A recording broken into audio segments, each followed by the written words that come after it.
So this is a Scorpion rig I built for God of War 3. This rig was used. This character was actually this rig was used for both the Scorpion boss and for little Scorpion minions that Kratos was fighting.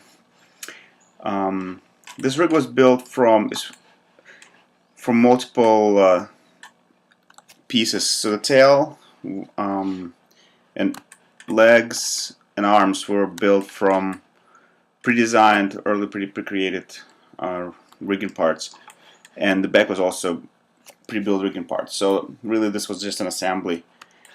The only custom things about this rig were with the claws and the face, like a face mouse area.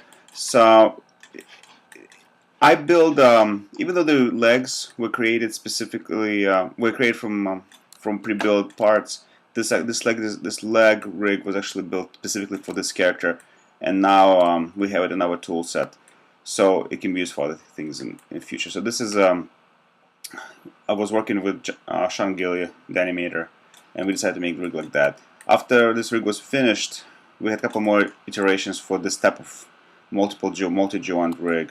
So this thing can do, of course, multiple things. So it's we call it a roll, like a 3-joint roll IK. So he can kind of move things around, and it's got an IK here. It's got another control on the back to kind of move things around. Of course, this rig has FK and IKs, so you can switch it to FK and move things in FK mode. Of course, this rig also, of course, is fully IK/FK switchable. So if you run this little script, usually these scripts I have here, they are in animators tools. I don't run those tools here, but I just run the script. So now I'm in IK and I can switch back to FK if I want to. So now they're back in FK. So this will switch and match IK to FK. Of course, like all the rigs on that project, we're doing this. So now we can move things around, and if we want to switch it back to IK, we just run this again. And there we are, the IK. So that's the way this works. So each leg has full functionality like that. The tail, I mentioned tail in one of my other posts. This is using the tail rig. So this is currently tail is in FK mode, so you can kind of use it FK style, where you move it one control and the other controls follow. And of course, it also has, the tail has a blending stretch blend, so you can kind of have it blending or not stretching or not stretching. There's IK/FK switch as well, so this rig can also be in IK mode, so where I can move things around with IK controls. I talk a little bit about the tail rig in my other posts. You can rotate this individually per location, and also this rig as well is, you can also let me see, switch IK to FK. So if I run this, there we have it. But now we're in FK. In FK controls, FK mode, so we can move the things around with FK, or we can switch back. And IK, now it's IK controls. So it's fully switchable. IK to FK is switchable. The back of this rig is FK. Our animators don't really like IK back, so pretty much most of the rigs will build with FK only back. Let's see this if I show geometry. A little bit about custom fangs and mouse area. So this was used in the kill. I guess Kratos was pulled out his teeth, and by doing that somehow killed this creature. As was one of the ideas. So I built this ability to pull out teeth, so the animator could rotate this thing around and then grab a tooth and pull it out. So the tooth, and so same thing on the other side as well. You could just grab it and pull it out. Attached to Kratos, so that it was independent. Could be independent from the creature, so we constrain it to Kratos' hands or blades. And here we have these pieces that I guess are like tooth roots that animator can also animate. So these also have IK/FK switching in them, so you can move these things around, and then you can, if you want to switch it to FK, you could. It's just a generic functionality that all the rigs have that we build. It's always IK/FK switchable, so you can just kind of run this tools, and it just switches directly. So the same thing here.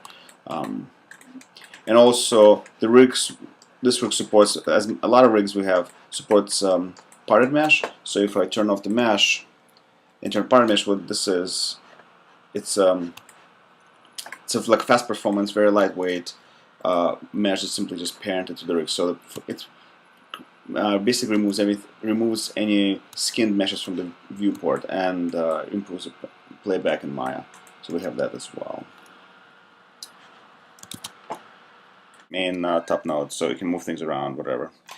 My little MacBook is not that quick.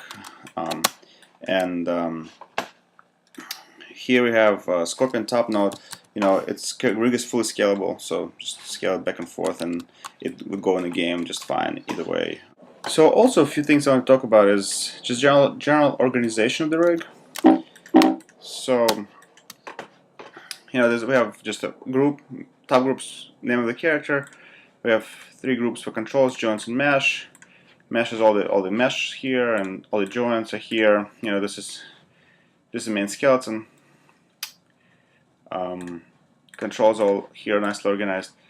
In terms of layers, there are several layers. Animators like layers. Personally, I try to avoid using layers, but we'll use them in this production.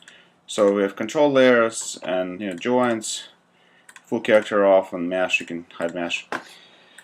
So there are a couple other features that we use for every rig we have, mostly every rig, but I just want to talk about them now. They're kind of secondary features. So we have this color set feature.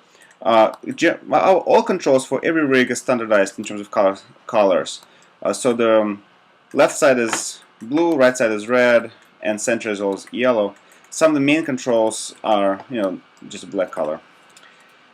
On main control here, there's a color set. So what this color set for? We can change color sets from 1, 2, 3, 1 or 2 or 3 or 4. So let's try number 2, for example. So if you can tell now, the color scheme for controls has changed. So this is default. So every rig comes with its color set adjustments. So let's say this is a boss, and it's no problem. It can be any color. It's only one on the screen. But when we fight small scorpions, and we can have maybe 4 or 5 of them on the screen at the same time, for animators to be able to differentiate between them, they can actually change the color scheme per rig. And so then, or for example, if you have 2 characters fighting, they can change color scheme so controls are different colors per character. Just a little feature like that.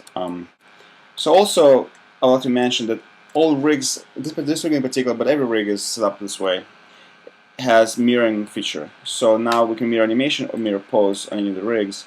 So in this case, I'll just show how to mirror pose. So in this case, we can mirror the full character. So we have, we have some back leg doing this, and claws, move, turn, and tail. So if I run, select one of my controls and I run mirror animation tool, let's see if it works. So now my rig is completely. So every single control in the whole rig is get mirrored, including the IKFK switching. Let's try if this actually works. So let's say if I go halfway, let's say 0.6 or something. In case we want to do that, this should also get mirrored correctly. So yeah, so you can see the controls a little bit offset, so the data comes across 0.6. And so this obviously this leg is FK and this leg is IK, so all the stuff gets switched around and mirrored correctly. Also, you can also mirror just select it only. So let's say if I just want to select mirror only one control, then I'm curious how that would work actually if I just want to mirror a few controls only. Let's see if I can do that. I think this function does that. So yeah, so I can also mirror selected only. All right. It works the same way for animation. If if these controls have animation, the animation will be flipped to the other side.